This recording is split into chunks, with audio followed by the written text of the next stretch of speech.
Lagertha is featured in the show Vikings and is portrayed as a warrior with unmatched skill. But how did she actually live according to the sources? The book The Deeds of the Danes outlines some of her life.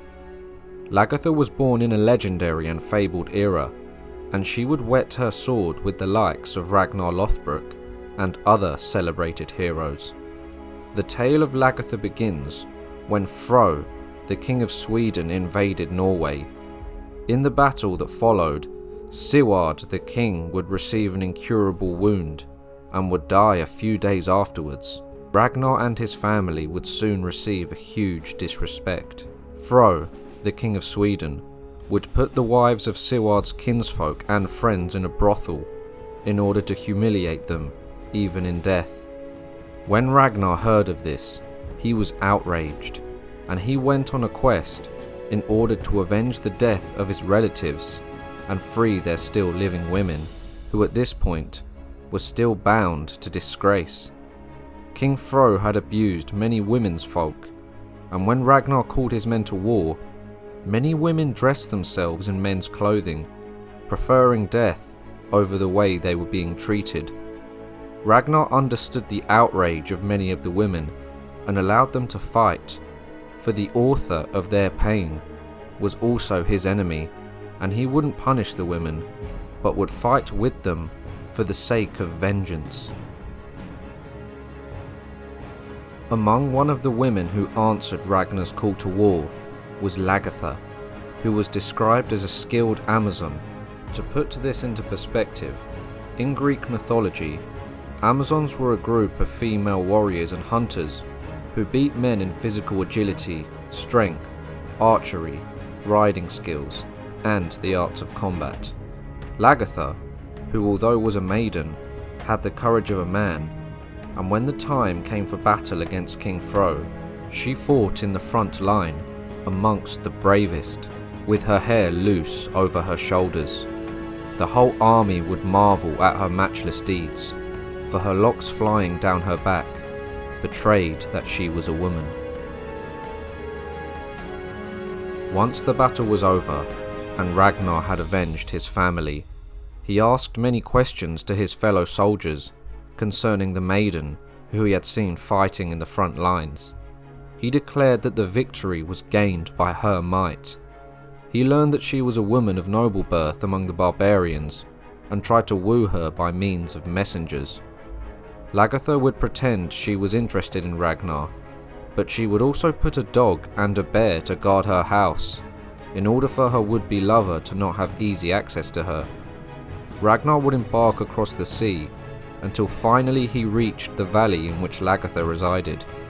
He told his men to allow him to confront her alone, and there he was met by two beasts, a bear and a hound. Ragnar was not afraid, and he thrust his spear at the bear, and once it was slain, he choked the hound to death. Lagertha respected him for the peril he had overcome. The couple would marry, and they had two daughters whose names have been lost to time, but they also had a son named Friedleif, and they would live for 3 years together in peace. After a time, however, Ragnar would fall in love with another woman named Thora, the daughter of King Herod of Sweden, and he divorced Lagertha, remembering that she had set two savage beasts to kill him. Ragnar would soon return to Denmark, but he would be faced with a civil war. The Jutes and the Scanians had plotted against Ragnar during his time of absence, and had given a man called Harald the title of king. Ragnar knew war was coming, and he sent envoys to Norway to gather fighting men. The situation was hopeless, and he thought himself destitute of all resources, and had to borrow help from folk of every age. Amongst his ranks were the strong and the feeble, the young and the old. Ragnar would soon engage the rebels in battle. He first met the Scanians on the field, where he had a hard fight. Lagertha heard that Ragnar was in dire need, and her love for him was still as strong as ever. She would gather her own men, and quickly came to his aid, bringing 120 ships. Lagertha was described as having a matchless spirit, even though she had a delicate frame. She covered her splendid bravery at the inclination of the soldiers to waver, for she made a sally about, and flew round to the rear of the enemy, making them unawares, and thus turned the panic of her friends into the camp of the enemy. This description of Lagertha from the Gesta Danorum indicates that Lagertha saved Ragnar in the height of the battle with a counterattack. Ragnar's son, who was the commander of a part of the army, Siward, was wounded, and their force lacked morale. With Lagertha charging into the enemy with her soldiers, she motivated Ragnar's force to carry on, and at last, the usurper King Harald's army was broken, and their men would retreat. They were routed, however, and Harald himself was slain, and most of his men were slaughtered. After the battle, Lagertha went home and murdered her new husband in the night with a spearhead, which she had hidden in her gown. She then usurped his title, name, and sovereignty, as she thought it better to rule without her husband than to share the throne with him. And so ends the tale of Lagertha. She was the saviour of Ragnar and fought alongside him twice in battle, both times being the reason the battle was won.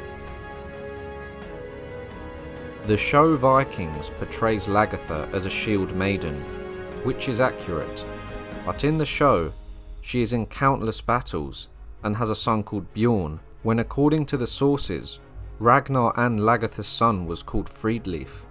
There are also other inconsistencies, such as her going to Wessex and other raids which were never documented. But due to there not being much on Lagertha in the Gesta Danorum, it gives the showrunners freedom to do a lot with the character. Although the last we hear of Lagertha is that she murders her husband and takes his throne. A woman ruling during this period in early medieval Scandinavia was very rare, which just goes to show how respected and admired she was. We even see this in the writing of the Gesta Danorum, with my favourite line being, "The whole army would marvel at her matchless deeds, for her locks flying down her back betrayed that she was a woman." Anyway, I hope you all enjoyed the video. If you did, make sure to like, subscribe and share, and I'll see you all soon for another History Profile.